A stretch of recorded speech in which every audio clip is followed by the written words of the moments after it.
距离我从娘家回到秦家已经3天了，婆婆和夫君对我的态度与之前天差地别。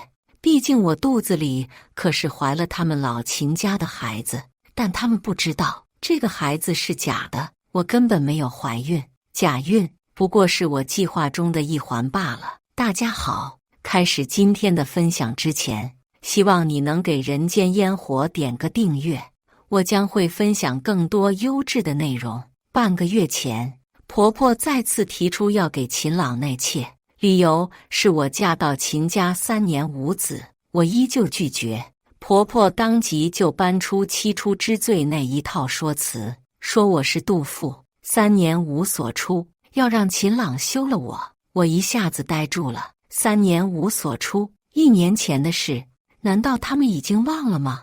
我看向一旁一脸为难的秦朗，这一次他依旧选择隐身，看着喋喋不休的婆婆和镜子中满脸执拗的我突然觉得可笑。2个女人因为她要论个是非，而她只需要站着就能把好处全得了。也是我傻，到现在还奢望她能站在我这一边。我忍无可忍，与他们闹得不可开交。左邻右舍有想来劝我同意的，我并未理会，直接收拾了东西回娘家。妒妇，回去了就永远别回来了。婆婆尖着嗓子在身后嘶吼。我置若罔闻。回家第3天，秦朗来了，说要接我回家，被父亲拒之门外。我知道他为什么会来，秦家开了个铺子，一直都是我在打理。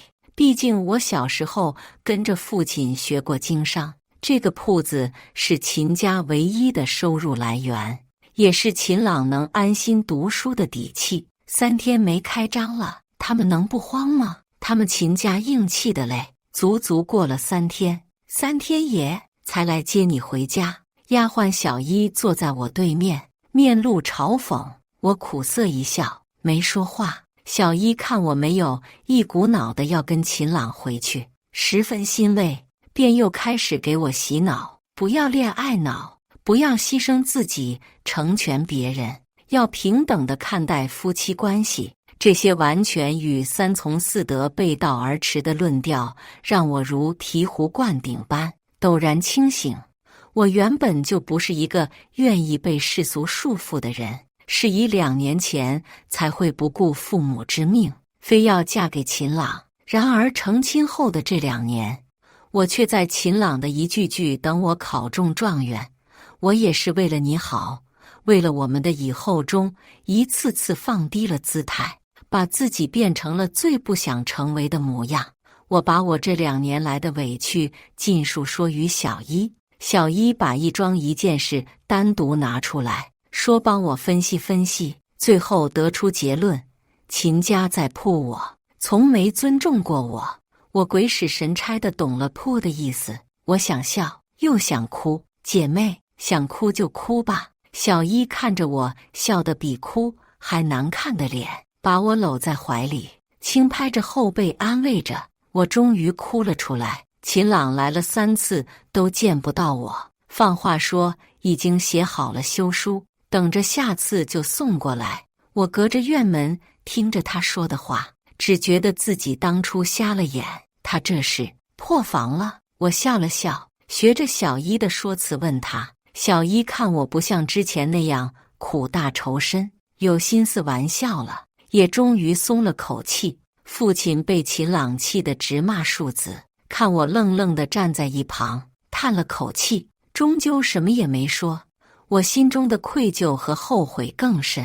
我没有再等来秦朗和休书，却等来了一个消息：秦家偷偷纳妾了。小一笑得合不拢嘴，他知道不纳妾是我的底线。眼下秦家既然搞了这出，我定然是不愿再为秦家负的，是该做个了断了。这次了断就不仅仅是一份和离书这么简单了。时隔半月，我决定最后去一次秦家。小一担心我恋爱脑还没好，说一定要跟着去，我同意了。时隔半个月，我再次回到秦家，心如止水。我下意识四处打量了一番，并未见到传闻中的妾室。若若，上次是我不对，回来了就好。秦朗上前来拉过我的手，抬手把我的发丝捋向耳后。这个人用我曾经觉得最悦耳的声音，说着最温柔的话，脸上却是我就知道你会回来得意之色。我看向婆婆，她的脸上也带着早该如此的不屑，突然觉得自己还是急躁了些。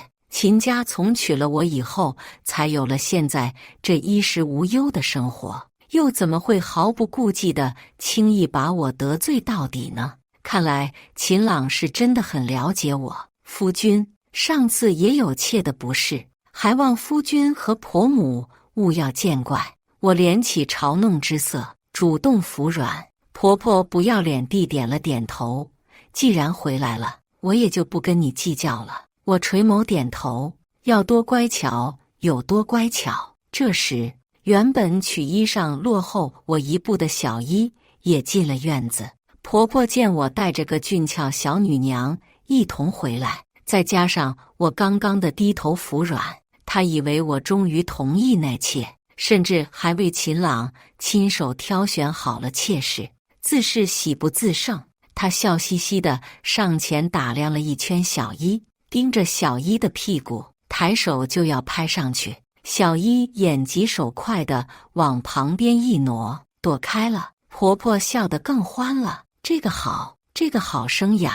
我按捺住心中的愤怒，不动声色地把小衣拉到身后。妈的，晦气！我轻咳一声，掩盖了小衣的低骂声。不经意间，我看到秦朗也似有若无地打量着小衣。呵，上一秒还那么温柔缱绻，下一秒就这般模样。小衣说得对，男人真的惯会伪装。以前我可能会因为秦朗不在乎我而难受，现在我内心毫无半点波澜。小衣说我瞎了眼，还真没说错。此刻我仿佛才突然看清了秦朗这个人，五官平平，还有些胖，除了长得白净些，竟没有其他长处了。我回想了一下初见时的他，一股子书卷气息截然而立，几乎瞬间就吸引了我。而现在的他胖了，也没有了那种我喜欢的气质，普通的不能再普通。我感觉我眼里的光都淡去了，收回思绪，我笑意盈盈地拉着小衣解释：夫君、婆母，如今妾已有了月余的身孕，父亲特意让小衣来照顾我。什么？你有孕了？婆母当即瞪大了眼睛。秦朗也上前一步，一派温柔：若若，真的吗？见我点头，婆母也不管小衣了，也不管他儿子了，拉着我径直往里屋走，说有孕了就要好好养着。我老秦家终于有后喽。婆母满脸堆笑，我扯出一丝冷笑，垂眸藏住眼底的冷漠。第二天，婆婆美其名曰为我和孩子好，请了郎中来把脉。我知道她想亲眼确认我真的怀孕了才放心，把脉结果自然没有让她失望。虽然我没有怀孕，但我吃了能造成假孕现象的药。好啊，好啊！婆母先是感叹几句，又开始念叨：保佑是男孩，保佑是男孩。我和小衣对视一眼，在她眼中看到了轻蔑和嘲笑。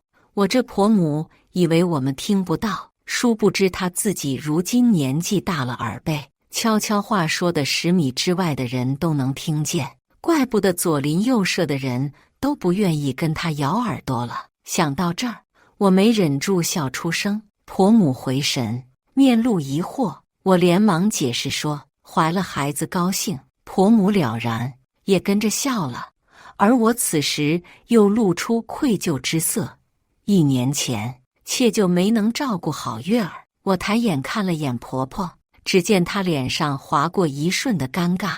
我接着道：如今对腹中孩，妾自是会事事上心，亲力亲为。婆婆见我这样说，连忙安慰：都是过去的事了，就别想了。如今你腹中有了孩子，更是不能这样大喜大悲，回头再伤了身子，可就不值当了。我点了点头，接过小一递过来的水喝了一口，状似不经意间问道：“婆母，若这一胎再是女儿，夫君还会喜欢吗？”婆婆似是愣了一下，才道：“混说什么呢？是男孩女孩，我们都喜欢，是吗？2年前她也是这么说的，可结果呢？月儿是我的女儿，在她3个月的时候，婆婆摔断了腿。当时秦家的胭脂铺生意也不好，少不了我，于是我只能带着月儿去铺子，贴身照顾，两边应付。我花了1个月时间，才觉得缓了过来。可婆婆显然不想让我好过，3天2头让我买药、做饭，而她那个好蛋借着要读书进修的名义，凡尘琐事一概不管。那一天，我像往常一样，趁着铺子里客人少，哄了月儿睡下之后，便拿起买好的药，准备回家一趟。走之前，还让一个相熟的大婶帮我照看一下月儿。可那大婶家中突遭变故，完全忘了脑后的我的月儿。月儿从炕上跌了下来，彻骨的寒冬给她带来一场发烧，然后结束了她幼小的生命。我还记得那天是初雪，白茫茫一片，就像我的从前和以后。那段时间，我失魂落魄了很久。春暖花开之时，我才恍若重获新生。我一直自责，怪自己当时没早点回到月儿身边。直到这一次回家，母亲才告诉我真相。原来当时婆婆看不上月儿是个女娃，便假装摔断了腿，目的就是不想照顾月儿。而母亲之所以现在才告诉我这些，是因为当时的我冥顽不灵，一心一意不离秦家，怕我知道以后会更加痛苦。这次回家，母亲知道我存了和离的心思，才敢全盘托出。这一真相让我更加无所适从。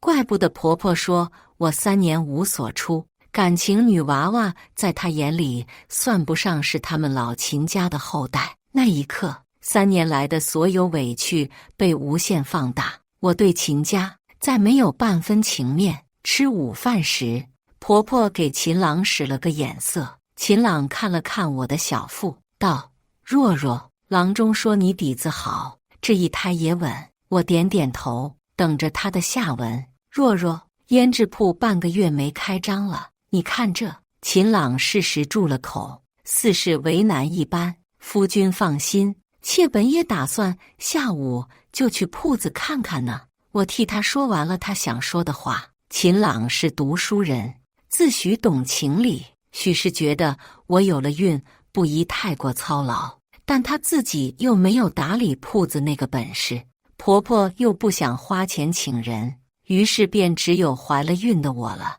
毕竟我当初怀月儿的时候也是这样过来的。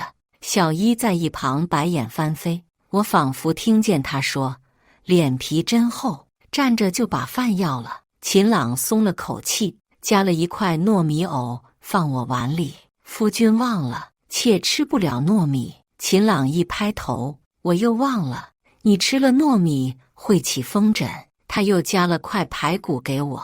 若若，你放心，从今天起，我跟你一起去铺子，你教我买卖，可好？夫君，相事在即，妾不想夫君因为这些事耽误了前程。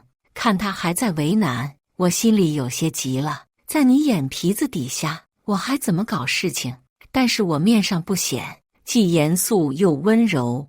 夫君放心，现下有了小一照顾，妾定会安排好一切的。那便劳烦你了。若若，秦朗满脸的温柔。若若，你安心照看铺子，我给你熬鸡汤补身子。婆母看我乖巧，她目的达成了，十分满意，我也很满意。下午我就去了铺子。秦家胭脂铺关门半个月，顾客显而易见地少了。好在我有经验，再加上小一出了些新奇的点子，让铺子更加红火起来了。婆婆高兴的每日炖鸡汤，还亲自送来。每日来的顾客谁不说一句婆慈媳孝？秦朗见赚得多了，要钱的次数也更频了。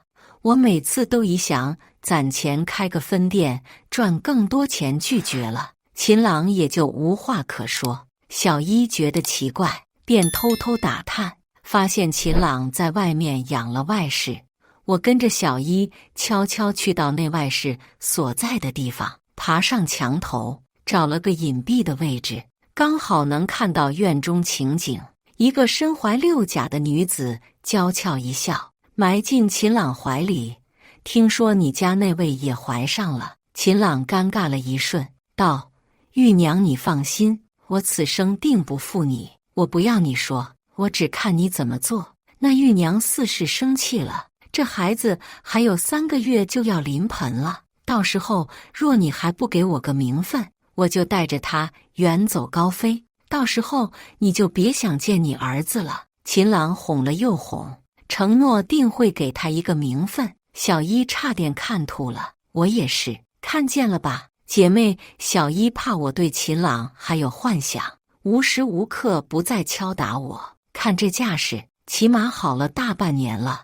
我的思绪又回到大半年前，彼时我还沉浸在失去月儿的悲痛之中，不愿意原谅自己，也冷落了秦朗。我以为他能感我所感，为月儿的离开而难过，殊不知他只是在我面前装出一副生无可恋的样子，背后却早已在和别人寻欢作乐。或许他也曾愧疚不安过，只不过在我一次次沉浸自身时，渐渐没了耐心。怎么样，进去捉奸？小一跃跃欲试。等一下，我拉着小一往街上走，去请个郎中。小一秒懂我的意思，竖了竖大拇指，带着个女郎中又回到那里。我堂而皇之的直接上去敲门，是我，风若。我仿佛听见里面有一瞬间的静默，然后是2人低声说话的声音。我敲门的声音接连响起，最终玉娘念念叨叨的来开了门。门内，秦朗阻止开门未遂，满脸尴尬地跟在他身后。玉娘则是将目光直接锁定在我身上。这是妹妹吧？好生俊俏。我无视她眼中的不屑，亲和地上前打招呼。她仍然一副来者不善的模样。若若，你怎么来了？秦朗讪笑2声，上前来把玉娘拉到身后。若若，我摆摆手，示意她不必说了，转而对玉娘道：妹妹不请我进去坐坐吗？玉娘推了秦朗一把，才让开门带路。我嘴角噙着笑，四处打量了一下院子，很好，该有的都有了，说了好些场面话。我看玉娘那争锋的气势都弱了些，便趁机提出让郎中看看她的胎相。她立马拒绝，表示不用，看向我的眼神又带上了戒备。玉娘，还有3个月就要临盆了，看看郎中也好。秦朗正尴尬不知去处，正好此时有了说话的机会，也开口劝说。这时一旁我带来的女郎中突然开口问道：这孩儿只有7月份大吗？这话一出，我肉眼看见玉娘眼神躲闪了一下，她激烈地问：你什么意思？没什么意思，只是以我多年来的经验，这孩子的月份看起来好像不止7个月，你怎么知道？玉娘脱口问道。我是郎中，只需诊脉便知。女郎中气定神闲，来之前我特意跟女郎中商量好，别让人看出来她是郎中，所以进门的时候玉娘压根没关注过她。玉娘明显有些气急败坏，皮笑肉不笑地咬牙说道：不必了，早上我才请郎中看过，孩子好得很，做不过我也是为妹妹肚子里的孩子着想，妹妹既不愿意也就罢了。我只好微笑点头。我看这位姑娘有些气急攻心，还是让我替你把上一脉，也好调理调理。谁知这时候女郎中开口了，还颇有些幸灾乐祸的意味。怎么不敢让人看？该不会是想暗度陈仓吧？小一也上前，毫不客气道。秦朗此时终于察觉出不对，他踟蹰道：“玉娘。”语气里的暗示意味十分明显。秦朗，你不信我？玉娘像是找到护身符一般，渲然欲泣地看向秦朗，语气中带着失望。秦朗立刻就心疼了，看向我的眼神都带上了责备。若若，你先回去。我心下冷笑，看了眼秦朗绿油油的头顶，毫不犹豫地转身就走。晚上秦朗回来了，看他的样子，我便知道他被玉娘哄住了。不过我了解他，他心中定是已经有所怀疑了。他看见我，眼神不自觉地躲闪，不敢看我，半晌才对着我干巴巴地扯出一丝笑容。真难看啊！我心说，他似乎要向我解释什么，但我没给他机会，仍像往常那样对他温柔相待，当作什么也没发生一样。他这才松了口气。他秦朗可真怕失去我呢，毕竟我又能赚钱，又能顾家，最主要的是好骗。当然，那是从前的我了。果不其然，3天不到，玉娘那儿就出事了。秦朗终究是放心不下，强硬地请了郎中给玉娘。玉娘腹中的孩子其实已经8个月大了。秦朗请了3个郎中，都是这么说，这就尴尬了。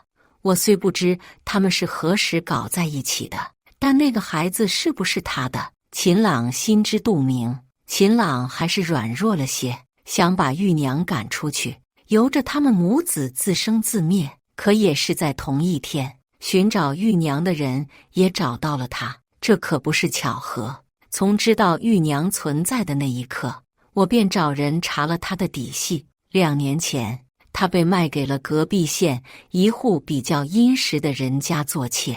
那户人家的正房是个厉害的主，玉娘也是因为她的原因逃了出来，但她有孕的事暴露了，那户人家怎么也不能让骨肉流落在外，便一直寻找她的下落。是我暗中向那户人家放出玉娘线索的。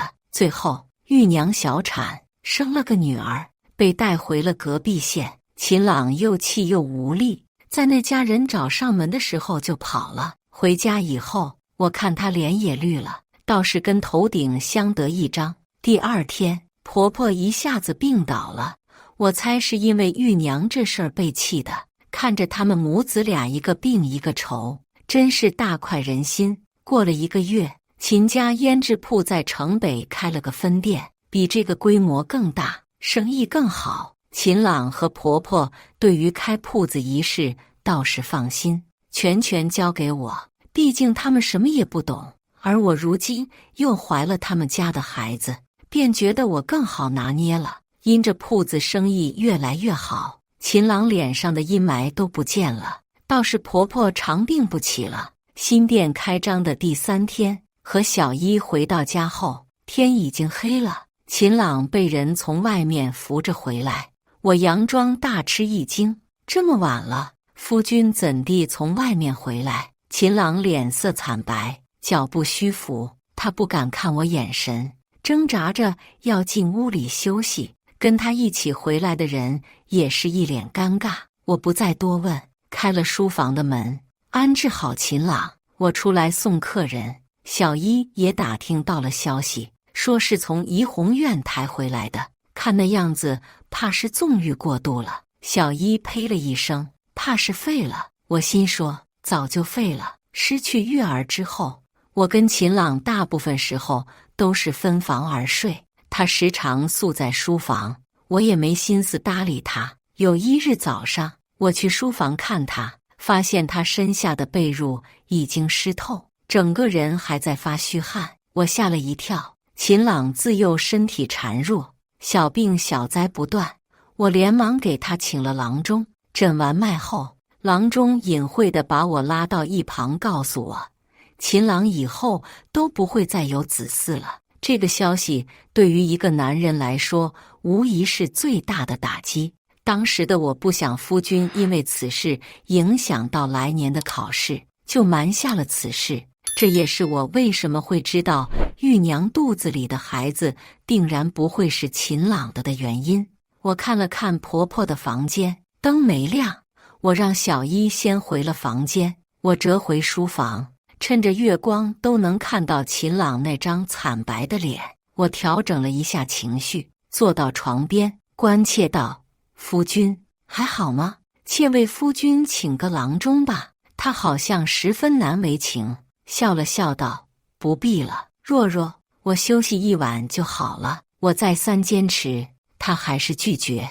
我怕他一会儿恼羞成怒，只说让他好好休息，便想要回房。若若，他在我身后喊我，声音很小，我装作没听见，脚步不停地加快步伐。接下来的很长一段时间，秦朗都不再去怡红院了，他把自己关在书房，开始研究医学了。看来这次是真的废了。除此以外，他也更加关心我肚子里的孩子了，毕竟这是他老秦家唯一的骨肉了。对我来说，这简直是天助我也。冬至这日，我一早就交代秦朗去买醉仙楼的吃食，晚上大家一起吃饭。我和小一也早早就关了铺子。婆婆的身子越来越差，秦朗给她送了吃食才出来与我们同坐。饭到中旬，我放下筷子，对秦朗说：“夫君，我有一事想和你商量。”你说。他仍旧吃着饭，我的自称不知不觉间变了，但他一点也没发觉。我拿出准备好的和离书递给他：“我们和离吧。”什么？他瞪大眼睛看着我。和离？这孩子我安然无恙地生下来。我语气带上了一丝威胁。他还是不可置信地看着我，直到确认我眼底的坚定，他才有些气急败坏道：“好啊，我看以后谁还敢要你这个生过孩子的二嫁妇？”说着就要签字画押，还是跟以前一样呢，又没本事又容易急眼。慢着！恰在这时，婆婆过来了，她狠狠地瞪了我和小一一眼，一把夺过桌上的和离书。我在心底叹了口气，果然没有那么容易呢。我开始无比羡慕小一所在的那个时代，听她说，那个时代的女子也能左右自己的婚姻，不会像现在这样完全受制于夫家。要和离，可以。婆婆说话间就咳了好几声，但我有条件。我点头示意她继续说：第一，孩子安然无恙生下来以后，再签这个离书不迟。小一刚要上前反驳，被我拉了回来。我对她摇了摇头，转而问婆婆：第二呢？第二，胭脂铺归我们秦家。婆婆说完，似是思索了一番，才又继续道：若你答应，我们便和离，否则便是一纸休书。我真想说，行啊，那就一纸休书啊，谁怕谁？但我想到父亲母亲，便觉得愧疚；想到受尽委屈的这3年，就觉得不甘。我总要拿回属于我的东西，看着伤害我的人不得好过才舒坦。放心，胭脂铺是秦家的，我不会带走。我故意说的模棱两可。不等他们反应，又道：只是这和离书现在必须签，那就签。秦朗急了，婆婆给了他一个眼神，他便安静下来签了字。我大松了一口气。接下来，婆婆开始敦促秦朗跟我一起学着打理铺子了。秦朗一向对婆婆的话言听计从，即使再不想，也不会违背他娘的意愿。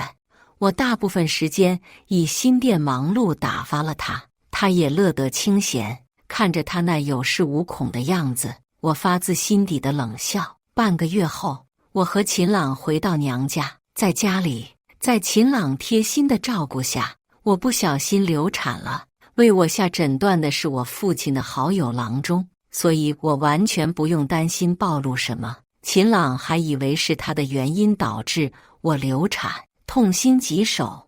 我则以无法面对秦朗为由，整日躲在娘家。小一说，在我身上看到了少女特有的那种轻松自意。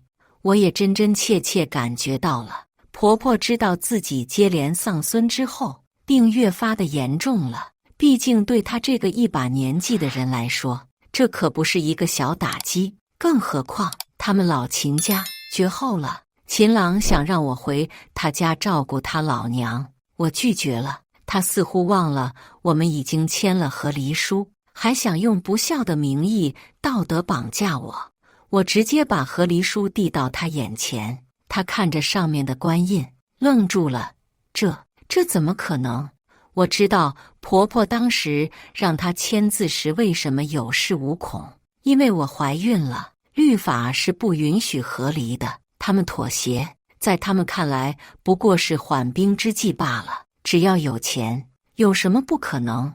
我不会告诉他们我是假孕，就让他们一直活在愧疚里吧。或许夜深人静时，秦朗也会想起他曾经有过一个女儿吧。令人没想到的是，有人给秦家牵线，又说了门亲事，是一个双居的女人，带着一个女儿。听说他妈要让他娶那个单亲妈妈。小一消息很灵通，那老太婆也因为这事儿精神不少呢。这是要吃绝户了。我手中掷着新的胭脂，头也不抬的回应：可不嘛。小一坐在对面，不屑的笑笑。但是嘛，这个单亲妈妈可不简单呢。我不置可否。我知道总有一天秦朗还会来找我的，因为有些事情还没解决。果不其然，那天我正好打算和小一出去逛逛，秦朗就来了。若若，我们聊聊。他说。我点头，转身径直往酒楼走去。秦朗亦步亦趋，说罢找了个合适的位置。我开门见山，他眼神在小一身上转了转，一副单独聊聊的架势。我示意小一先回避，小一翻了个白眼，对着他竖了个中指，才坐到另一张桌边。这个时间刚好是饭点，人不多不少。我倒也不怕对面那人急眼了打我。秦朗想要握住我的双手，被我避开了。他尴尬地喝了一口茶，问我：若若，你当真就这么不念旧情？有事说事儿。我冷漠道。他苦笑一声，换了个问法：若若，我们为何会变成现在这样？为何？因为我曾经瞎了，才觉得嫁给你是正确的选择。却不知你是这样一个无情无义的负心汉。或许上天早就拯救过我很多次了，只怪我不清醒。我沉默，因为我不知从何说起，也觉得此时说这种毫无意义。但凡觉得自己有问题，还会问吗？难道就因为我要内妾吗？他穷追不舍，我只不过是跟天下男人一样，我错了吗？绝！我竟无言以对了。行了行了，你没错行了吧？我摆摆手，无所谓的挑挑眉。错没错的，你现在不是已经遭报应了吗？秦朗被戳到痛处，终于不再说这些有的没的。你别磨叽了，这次来是为了胭脂铺吧？看着隔壁桌上了一道烤鸭，我有点馋，直截了当道。秦朗又喝了一口茶，才点头道：和离之前是你答应的。我点头承认。所以呢，现在理应归还秦家。归还？用我嫁妆开的铺子，有什么脸说归还？好啊，我满口答应。见我答应的这么爽快，他如释重负，期待地看着我。我把带着出来的一沓东西交给他，他打开翻看起来，租契。他抽出一张纸，递到我面前，疑惑道：是啊。我云淡风轻，好意提醒，还有几天就要续租了哦。那铺子是你卖的？他有些愠怒。我点头，对啊，毕竟也是用我的嫁妆买的。他噎了一下，没好意思说话。秦朗是个脸皮薄的人，害怕别人说他是靠着我养的，所以他也不敢现在和我争论这些。他又翻了翻，问：城北铺子的钥匙呢？我轻笑：那是我封家的铺子，跟你们有什么关系？不等他反驳，我又道：你若不信，就去官府查地契呗。好，好得很。他无力地捏紧了拳头，想骂我，却又生生忍住了。毕竟他是读书人，自诩文雅，是不可能在众人面前做这种辱没身份的事的。夫妻一场，我好心提醒一下，见好就收吧。若是还要得寸进尺，我不介意把你的事说出去。没出生的间隙，我比了个口型，舞弊。秦朗本事没有，却想走捷径。秀才的身份就是他伙同别人舞弊得来的。我也是无意间发现这个消息的。之所以不拆穿他，是因为他伙同的那个人家世颇高，能不得罪便不得罪。况且就秦朗这样的，怎么可能中举？但他不这样想，甚至威胁我：“你敢吗？”我轻笑道：“为何不敢？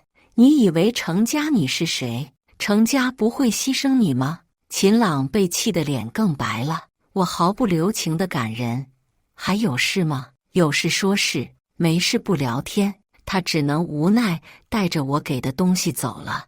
我也如愿和小一吃上了烤鸭。3天后，小一告诉我，秦家的铺子重新开张了。这倒是在我的意料之外，毕竟那铺子早就被我和小一搬空了。那单亲妈妈有本事啊，让老太婆把棺材本都拿出来了。小一解释道。见我神色淡淡，他叹了口气，继续道：“听说秦朗还找了个教书的工作。”哦，我淡淡回应，昙花一现罢了。莫非你又做了什么？小一不解。我摇了摇头，没，但我有这种预感。